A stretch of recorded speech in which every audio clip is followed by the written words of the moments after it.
안녕하세요. 저는 연세대학교에서 연구 교수로 연구를 하고 있는 김태영이라고 합니다. 뭐 거시적인 관점에서 너무 많은 좋은 이야기들을 해주셔서 저는 아까 배경훈 장관님께서 그 소개했던 프레젠테이션에서 그 비전인 교원이니까 제가 전인 교원을 많이 이렇게 늘리고자 한다라고 하셨는데, 다 아시다시피 지금 저희가 출산율이 굉장히 낮고 학생이 줄어드는 이런 환경에서 이렇게 현실적으로 어떻게 늘릴 수 있을지에 대해서 궁금하고요. 그리고 두 번째로는 가제를 평가하는 사람 6,000명 정도를 이렇게 만들겠다, 그런 직책을 만들겠다라고 했는데 그게 현실적으로 가능한지도 궁금하게 됩니다. 답변 드리겠습니다.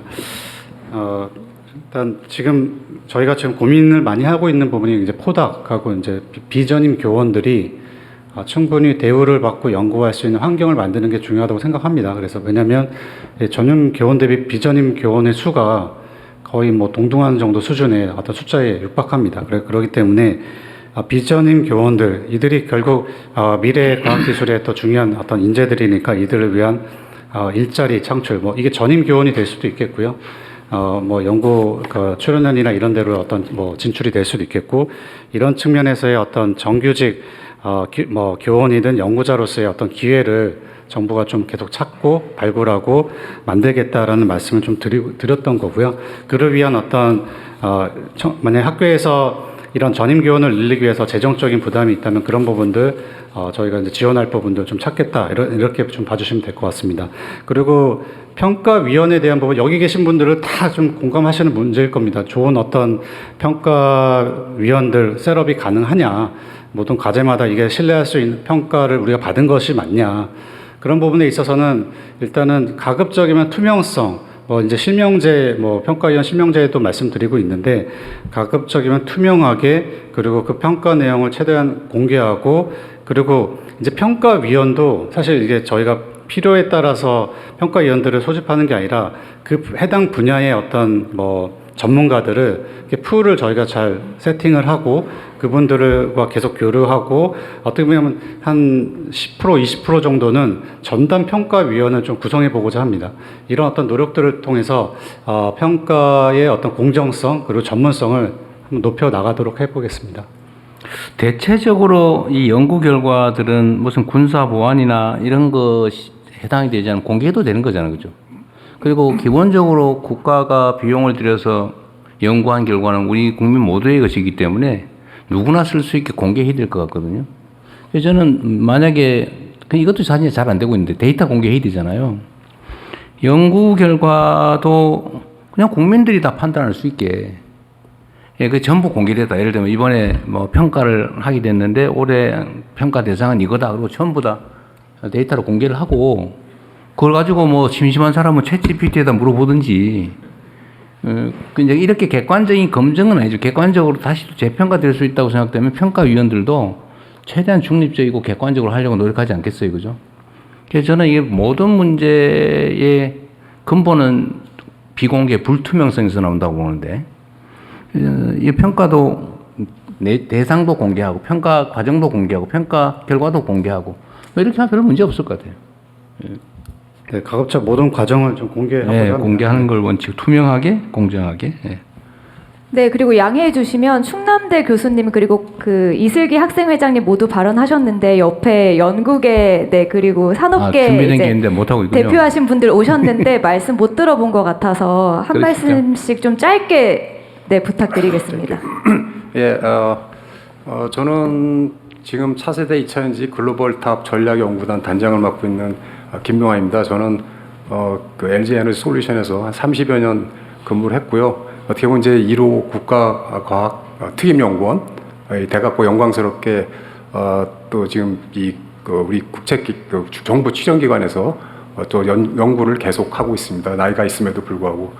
제가 이제 기업에 있다 와서 보니까 여러 가지 느끼는 점이 많이 있는데, 이제 오늘도 주로 이제 우리가 과학 인재들 얘기를 하고요. 인재를 어떻게 육성하고 할 건가 논의 많이 하고 있는데, 이 인재 육성에 못지않게 지금 제가 정부 추천기관에 와 보니까 어떤 그 인프라가 좀 많이 부족해 보입니다. 그러니까 제가 기업에 있으면서 정부 추정기관과 콜라보레이션이 잘 되는 경우를 보면은 정부 추정기관이 갖고 있는 설비가 기업 못지않게 제법 잘 갖춰져 있는 경우는 좀 잘 되는 것 같아요. 근데 그렇지 못한 경우에는 기업에서 바라볼 때 필요한 기업에서 얻고자 하는 데이터들을 만들 수 있는 이런 인프라가 추정기관이 충분치 않으면 추정기관에 있는 데이터들을 사실 인정하기가 좀 어렵거든요. 그러다 보니까 커뮤니케이션 하는 것도 어려운데 저는 이번에 인재 이것도 중요하지만 각 추정기관이 과연 우리 현재 나라가 성장하고 있고 우리가 앞으로 지향하고 있는 과학기술 5대 강국 이런 거에 걸맞게 우리 인프라들을 추정기관이 잘 갖추고 있는지도 한번 점검을 해서 잘 되고 있는 부분도 있지만 안 되고 있는 부분이 더 많은 것 같은데요. 그런 부분에 대해서 좀 별도로 인프라에다가 별도로 좀 투자를 해야 되지 않나. 저희가 이제 과제를 많이 정부 과제가 많이 나오지만 이런 과제들이 인건비로 많이 흩어지는 그러고 나서 지나고 나서 보면 축적되는 게 부족한 이런 현상을 많이 좀 보게 되는 것 같습니다. 제가 또 기업에 있을 때는 굉장히 그런 설비적인 측면에서 아쉬움이 없었는데 와서 보니까 굉장히 부족한 부분이 많이 보여서 좀 안타깝고요. 또 어떤 경우에는 그런 설비들을 갖추긴 갖췄는데 이런 것들을 운영하는 데 있어서 좀 어려운 점이 있는 것 같습니다. 아까 뭐 스텝 사이언티스트 얘기도 나왔지만은 연구원들이 계속 그 장비를 오퍼레이션을 하는 오퍼레이터 역할을 할 수가 없기 때문에 이제 다른 사람들이 하는데 추정기관 같은 경우는 학생들이 또 많이 하거든요. 학생들인데 졸업하고 나면 그 장비에 대해서 또 새로 공부해야 되는 사람들이 나오고 이런 어떤 그 비연속적인 일들이 많이 있는데 어쨌든 좀 인프라를 제대로 좀 갖춰서요. 우리 연구자들이 특히 학교에 계신 분들도 추정기관에 와서 좋은 장비를 만지면서 자기 실력도 향상되고 좋은 연구 결과도 나올 수 있는데 그런 부분이 좀 아직 충분치 않다. 그리고 앞으로 우리 미래를 생각했을 때는 더 많은 인프라에 대해서 고민을 해야 된다. 저는 그 얘기 좀 드리고 싶습니다. 네, 그리고 네, 안녕하십니까. 제가 가장 젊은 사람일 줄 알았는데 다른 학생분들이 계셔서 저도 긴장을 좀 덜 수 있었던 것 같고요. 저는 디든 로보틱스라고 하는 회사를 맡고 있는 김준하라고 합니다. 저희 회사는 아까 설명 잠깐 해주셨던 오준호 교수님께서 이제 창립하신 이제 카이스트 휴머노이드 로봇 연구센터가 있는데요. 거기에서 저희는 좀 시작을 했고 열심히 다리 달린 로봇을 만들고 있는 곳이고요. 뭔 저희 로봇이요? 다리 달린 족형 로봇들을 만들고 있어요. 휴머노이드라고 생각하셔도 될 것 같습니다. 그래서 저희는 로봇을 열심히 만들어서 지금 산업 현장에서 사고가 나고 있는 현장들이 많다고 생각을 하는데 그 부분들에서 이제 더 이상은 작업자분들이 다치지 않을 수 있도록 저희가 열심히 로봇을 개발을 하고 있는 상황이고요.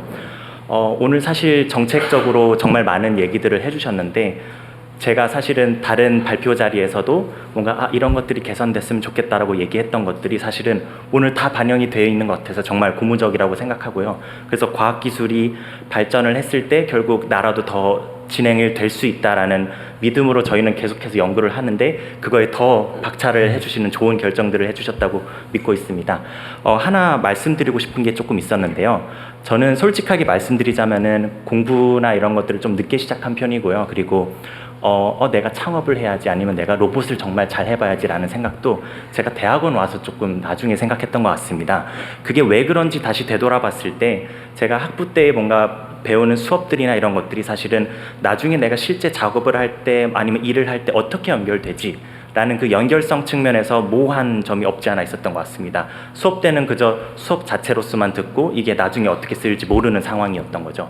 그런 측면에서 아마 어린 아이들도 지금 내가 공부하는 수학, 과학이나 이런 것들이 나중에 내가 실제 내가 일을 하는 상황이 됐을 때 어떻게 연결될 수 있다. 실제 작업자들이 어떻게 일을 하는지 그리고 왜 이런 것들이 중요한지를 연결 지을 수 있다면은 정말 강력한 교육적인 효과가 있을 거라고 믿고 있습니다. 그래서 뭐 가능하다면은 저희 정부 차원에서 교육과정 쪽에 이제 실제 현장에 계시는 분들이 어떻게 작업하시는지 좀 더 이해할 수 있는 시간들을 늘릴 수 있으면 좋을 것 같습니다.